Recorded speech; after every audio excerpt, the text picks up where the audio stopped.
여보세요, my name is Flanel Pam, and today I'm going to be drawing your art in my style.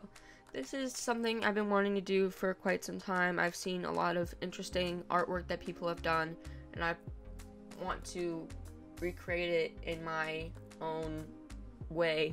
So we're going to be starting off this episode with some Markiplier fan art with this lovely piece done by Good Leaf Hope on Instagram. Go check them out. I think their art is pretty cool. But anyway, the reason this piece was why I was drawn to it was mostly the expression and the position of the character. The way that he's reaching his arm out and also holding the rose is really interesting. And even though it's a little stilted, I feel like the artist wasn't really comfortable doing that perspective. And I think that the second arm holding the rose is glued to his side. I felt like the artist went outside their comfort zone doing this, and I think it's really important for artists to do that and go outside their comfort zone, even if it doesn't always work out, because you won't get better if you don't do it, right? And I feel like it's also an interesting challenge for me to do, since I typically end up drawing the same thing as well. And going into the sketch, I had a lot of trouble with it, mostly because I don't draw as big as the whole piece of paper. I typically do maybe 3 or 4 drawings within that size, so I was constantly erasing different parts, which I've given you the freedom of not experiencing that. And I just kept trying to get the proportions more to the way that my style fits. Before I did any this sketch, I spent some time trying to make the pose more natural. As interesting as the pose was, it didn't really make sense, why is the character doing that? So I just spent some time in my head, and then also taking some reference pictures myself on how he would actually be doing this. So I did change it up a little bit with him extending the rose to the viewer, and a little showy with the flare of the arms out. And then I just used an online reference for the rose to make sure that I had more realistic petals, since I don't normally draw flowers, or if I do, it's very simplistic. Since this is something that I'm not comfortable with, I did use references because I think it's a really important tool to find the shapes of the body and being able to do it somewhat correctly than just thinking of how it would be in your head. I think it makes it less wonky and a little more natural. Then going on to the color, I don't really know why I did the background first. I just when I came up with this idea of doing it, I really wanted there to be a dark background, and using the watercolor, painting just water on the paper and then putting the color on. I thought that would be really interesting in how they blend. I never really did that before, so it was a little more experimental. I think I like the way it turned out. It's a little better than I expected, but I still wish I was more careful around the character. I got some across the cheek and also some on the suit.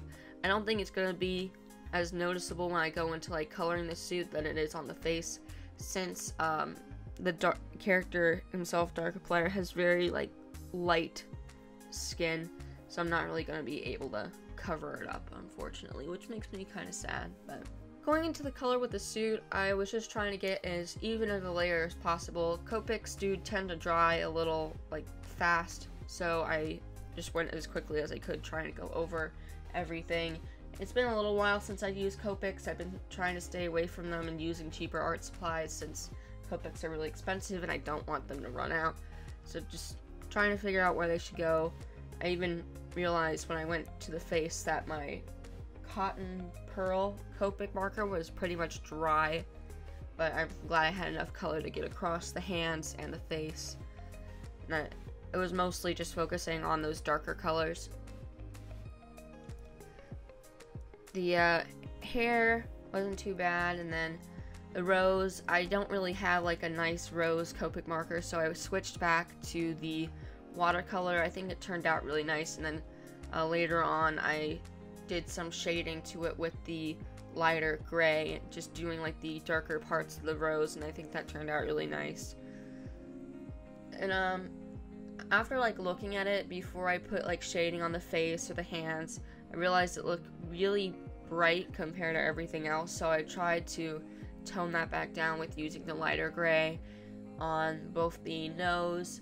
I felt like Dark, being like kind of like a dead ghost-ish character, needed his skin to be a little deader, so instead of using like a bright blushy color like I typically use on characters, I just went back to the gray and using that.